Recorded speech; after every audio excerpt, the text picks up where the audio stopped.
brother were still alive, one of the things our whole family would like to do with my sister and myself would be to get together for dinner, and after dinner to start sharing some of the stories of what we did together back in the day, especially the stories when we, the 3 kids, were little.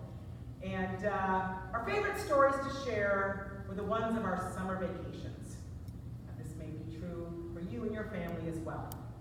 Our favorites, our summer vacations would have been in the 60s and early 70s when we hopped into the family Buick and traveled from Des Moines in some direction and drove for miles and miles on some highway or byway, exploring all the sites to some extreme point in our nation. And I don't know about you, but as our family loved regaling these stories, there were some that were particular favorites. And those stories were always the ones of our travel adventures when things didn't go so well, when we didn't act so good, when for one reason or another, we almost killed one another. Here's a particular favorite. It's one that took place in the late 60s when I was 8, 10, and my little sister was 8, and we traveled east from Des Moines on our way to Maine. And about halfway through the trip, we stopped at Gettysburg. Now, this was a big, big deal for my dad because he's a huge Civil War fan, and he had never been to a Civil War field before. It would be the 1st of May that we would visit. So he was very excited to go, and my sister and I were also really excited. This was our first Civil War battlefield, and we had these fantasies of walking around the battlefield and discovering all sorts of blood crusted in the grass, and 100-year-old gun casing, bullet casings, and it would be just really, really cool, really cool. So it didn't take us long after we arrived, for my sister and I to realize that our dream was probably not going to be realized. Because if you've been to Gettysburg, you know it's just this flat field with nothing there except some old log fences and several Civil War state monuments that you can't even climb. My dad, however, didn't care. He was so thrilled to be here at Gettysburg. He wanted to make sure all the kids, especially my older brother, knew exactly what happened every step of the way. So we got to hear his travelogue that went something like this. Now, General Lee, on day 2, his battle plan, now this would have been day 2 of the battle, after day 1, when the Union Army set up the fishhook formation between Cemetery Ridge and Culp's Hill. Now you can see over there, that's a fishhook. No, look over here, it's a fish. It's over, can you see it's a fishhook? No, it's not, it's a fishhook. What, don't you ever read? It's a fishhook, a fishhook. We had to endure a day and a half of Dad's lectures. And also Mom continually telling us, get off those monuments, get off those monuments. We tried to escape and have a little activity. We thought our heads were going to explode, which would have made us Gettysburg casualties, number 57 to 226 through 30. But lo and behold, after we finished this time at Gettysburg, the next stop our parents decided we should go to was Dutch Wonderland in nearby Lancaster. Now, I don't know if you've ever been to Dutch Wonderland before, but it's this cheesy amusement park in the middle of Amish country, and it had a monorail, and it had a turtle whirl, which was a green tilt-a-whirl, and it had this house where you stand in the middle of it, and it swirls around, making you feel like you're going around, and it had a log ride. Oh man, my sister and I were in heaven. Unfortunately, my parents decided that 90 minutes at Dutch Wonderland was sufficient. So they took my sister and me, kicking and screaming, back into the Buick, and even though that car was new and had that nice new car smell, things inside that car started smelling and being a little foul. My dad was mad that we had to leave Gettysburg, and my sister and I were mad that we had to leave Dutch Wonderland, and Dad was mad that my sister and I were mad. And my mom was mad that she'd been ignored pretty much since Chicago. So she got it in her mind that we had to next stop at somewhere so she could try some shoe fly pie, the local delicacy. And my brother, well, he just tuned out and read bad magazines. The car became this cauldron boiling with the strange, it was like a civil war actually, with the strangest phrases being lobbed from one to another. We want to go back to Dutch Wonderland. We love Dutch Wonderland. Well, you're not going to Dutch Wonderland. No, we're going to get shoe fly pie. We're not going to get shoe fly pie. Yes, we're getting shoe fly pie. We want Dutch Wonderland. Well, I want to Gettysburg. We don't like Gettysburg. Shoe fly pie. Dutch Wonderland. Shoe fly pie. Oh, we go. Stop. There's some shoe fly pie. Stop right here. And my dad gunned the Buick into this parking lot of a restaurant shaped like a windmill and slammed on the brakes and yelled, "All right, get your blankety-blank shoe fly pie." At this time in the story, as we were telling it, this is the point where we would start laughing. Oh, pour ourselves a glass of wine. That was crazy. We acted like a bunch of nuts. I can't believe we didn't kill somebody. Can you imagine the front page of the paper? Des Moines family put in jail over shoe fly pie fight. That was the best time. Maybe you've had situations like that too.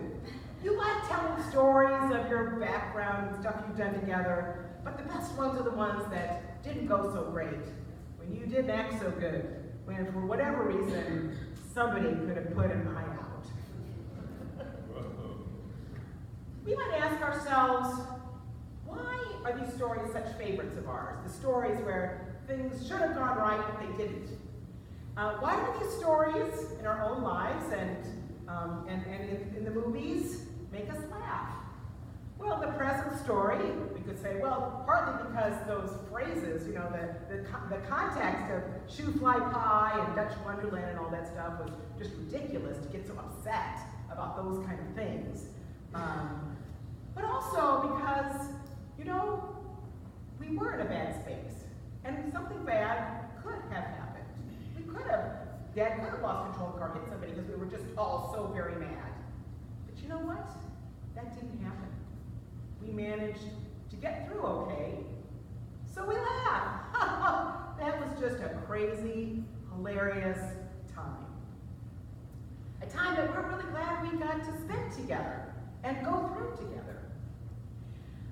There is a famous essay about humor that was written in the mid-century of last century by a philosopher who talked about the quintessential comic scene, which is the man who slips on a banana peel. When we think about comedy, that's one of the key types of scenes that we might see.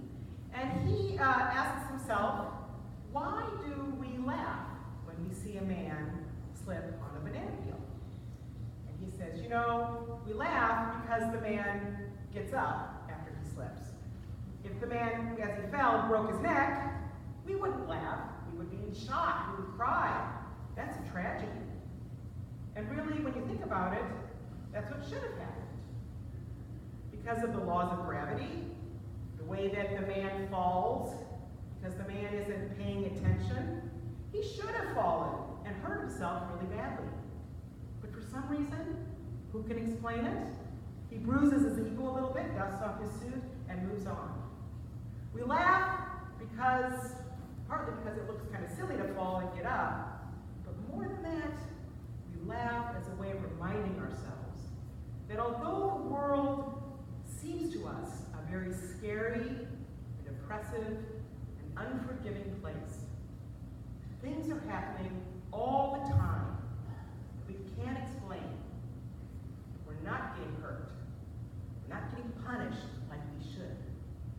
We're getting second chances over and over and over again. So we laugh as a way of celebrating this crazy, wonderful realization. And perhaps that's true. You know, sometimes we do fall, sometimes we do hurt ourselves. But I think it's important for us to look out and see how many times something bad could have happened, but didn't. And those are kind of experiences we have all the time, where we're not paying attention on the road, or maybe we're starting to fall asleep, and all of a sudden at the last minute we wake up and we get our act together. That's pretty wonderful. Or perhaps we we've got our papers here and we're ready to give a speech, and then we drop them on the ground and we can't help it, but we say some horrible expletive into the microphone. It happens. Or perhaps we're trying to impress everybody by our ability to water ski, and for whatever reason, the top of our bathing suit snaps off, and there we are. You know, it's embarrassing. Perhaps what we did is wrong, but God doesn't zap us. Our friends don't abandon us. Nobody's hurt. These are the kind of experiences that are classic comedy. And these are the kind of experiences, too, we think about God, are an expression of amazing grace. In fact, I like to call laughter the ultimate language of grace.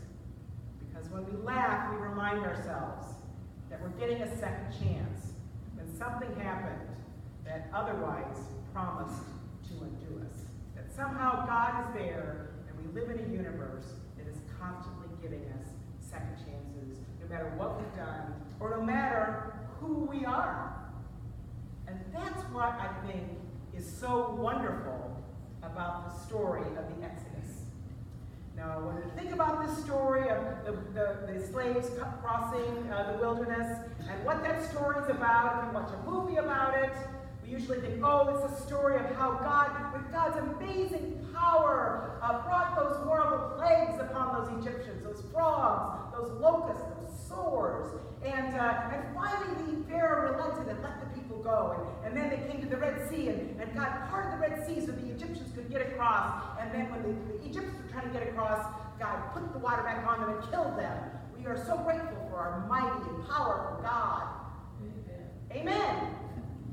Or we may think, oh no, this story is also about how sinful and faithless those travelers were, those Israelites, because they traveled the whole way, and God would always give them whatever they needed to eat and whatever they needed to drink, just as much as they needed every day.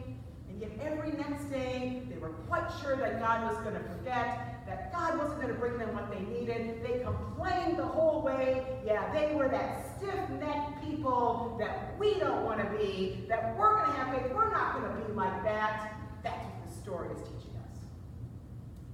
I would argue that the story is about something else. It's about a crazy family vacation where things went wrong, where people didn't act so good, where they could have killed one another, and yet somehow they didn't. And that includes everybody in the story.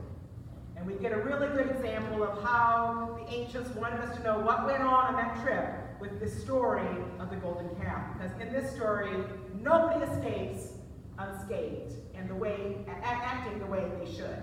First of all, of course, we have the Israelites who are waiting for Moses to come down from his talk with God, and they're impatient. Things have gone on, and it's, kind of like my sister and me. They're out in this endless field with nothing to do. There aren't even war monuments to crawl around on. But there's no mom telling them not to do it, so they decide to melt all their gold and create a calf. This gives them some activity and something to do. It jostles them around. But that's, of course, not what they're supposed to do, of course. It would have helped, of course, if you read the story, when Moses and God are up on the mountain, and God gives Moses the 10 Commandments, these beautiful, succinct 10 rules for perfect life. If God had given them those commandments, and then let him go down and share it with the people. But no, we find out that as soon as the commandments are given, then God has to go on about the ordinances. And there's thousands of ordinances that God is giving to Moses up there on the mountain while the people are waiting. What to do when you leave your pit open and your neighbor's donkey falls into it. What to do when your slave loses a tooth. How many clasps of bronze into how many hoops should the temple tabernacle be? You just hear it is in efficient formation. I mean, it's on and on that God goes, and the people are getting really antsy, so they do this crazy thing, and then what does God do? God sees what's going on, and God gets mad. I mean, really mad. So mad that he wants destroy everyone, destroy all of his people. I thought that he created that rainbow as a way of reminding himself he wasn't ever going to get that mad again. But you know what? Crazy things happen when you're on the road. And God wants to do it all the people, and so poor Moses has to figure out what to do to save God from doing the last thing that God really wants to do. So he comes up with a scheme and tells God, God, you don't want to kill all your people, because then what will the Egyptians think? They'll think, oh, what a dope to have brought the people out in the middle of the wilderness and killed them there. I mean, really, let's think about it. Whenever does God care about what the Egyptians think? But you know what? It works! God's like, oh, you're right. I don't want to do that. And God changes God's mind. When does God ever change God's mind? But of course, crazy things happen out there on the road, and God doesn't destroy the people. Moses comes down. He's furious about what's happened. He's built up all this yelling from the people and yelling at God, and he's got these tablets, and there's Joshua coming down, and Moses is ready to give everybody the business, and Joshua, heroic Joshua, says, oh, all that noise, that's just a war that's broken out in camp. Apparently some enemy has come to battle them, and Moses is like, quiet, I know these are rebels, and he breaks them up, and he breaks the tablets, and he burns down that calf and makes the people eat the ashes. Those ashes must have tasted horrible. You'd think that the people would know by then that the manna that they were eating was very tasty, but no, they still complained about the manna after that. I mean, the whole trip was just crazy. And yet, the Israelites, in a unique fashion, made it to the promised land. They weren't undone, ever, no matter how close it seemed sometimes that would happen. The story has a beautiful, happy ending. The people themselves don't make it, but their children do.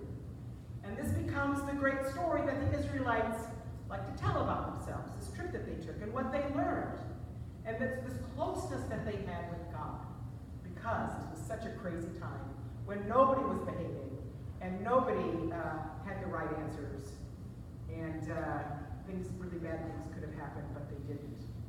It's a story of amazing grace, and I'm guessing a lot of laughter as the people told it over and over again, when their lives and their journey became so chaotic and so scary, they were quite sure they would never get out of it unscathed. And not maybe unscathed, but alive. And I think that's a really, really important thing for us to remember today, and for us to take from this story, and from what the Bible wants to tell us about what the journey of faith is all about. The Bible makes no bones about the idea that the journey of faith is easy, or that it's simple, or that the right people are always doing the right things, or even that God is going to be in control and do the right thing. It's a much more crazy, chaotic venture. And it's one that is scary, and it's one that makes us do and say embarrassing things that we maybe sometimes, a lot of times, wish we didn't. But when later we look back, because we survived, we can laugh about it. And we can remember whatever crazy, chaotic journey we might be on now. We still have a God, and we have this amazing gift of grace that is at work, even if we can't tell now, that is working things out and is going to see us through. Whether it's see us through in this world or see us through in the next, we're never going to be left for naught. We may feel, especially in our nation today, with all the crises that come to us every which way, and opinions and arguments and statements to be said about what's right and wrong and what's black and white, and we might find ourselves saying things about people and about people that we will totally regret later.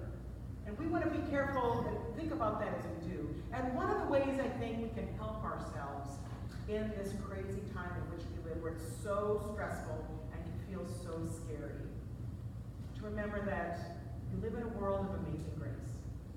And a lot of this, while it feels like it's the end of things, in God's eye, in the ancients' eye, is really more like slipping on a bunch of banana peels.